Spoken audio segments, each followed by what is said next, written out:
Thank you, Mr. Chairman. I will be brief this morning. We have a lot of folks that we want to gain the benefit of your wisdom here this morning, but appreciate the opportunity that you have given the committee, Mr. Chairman, to really kind of get into some of these issues as they relate to natural gas, not only what we did on Tuesday with the issue of export, but the transmission side, how we build out that infrastructure, and then today focusing on best practices. I think it's been a good, wholesome review, and I think we have gained a great deal from it.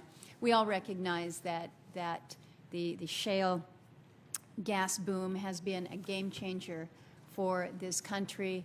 That phrase is probably overused, but it does describe where we are. It wasn't too many years ago, Mr. Chairman, in this committee, we were having hearings on what we might be needing to do to build out our import terminals and how we would regasify LNG. And here we are today talking about the issues of exports, the contribution to our nation's economy, and again, how we can focus on best practices.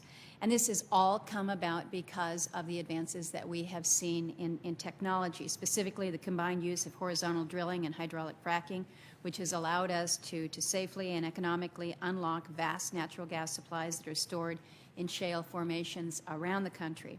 But I think we need to recognize that these formations differ greatly in geology and geography. I've been up to your state, Senator Hoeven, and know that things in the Bakken are different than they might be in the Eagle Ford or in the Utica or the Marcellus. These are unique characteristics which make uniform regulations difficult. And so if you have kind of a one-size-fits-all, maybe that's not best practices. I will note the work that BLM did to respond to the concerns associated with their initial proposed rule on hydraulic fracking and EPA's work looking at potential impacts to drinking water supplies. I still question the need for these regulations and instead support strong state-based regulatory systems for natural gas development. I continue to believe that the states are best positioned to address and respond to environmental and other community concerns within their borders. Advances in technology have not only allowed us to access these shale gas resources, but to reduce environmental impact. In my state, the surface footprint of oil and gas development has decreased drastically over the 40-plus years of development on the North Slope. And though natural gas development in the lower 48 is different from what occurs in Alaska, the principle is essentially the same. Technology is continuing to develop and improve. For example, the fracking fluid sourced from the food industry is being used and becoming more widespread, lessening concerns about chemical contamination.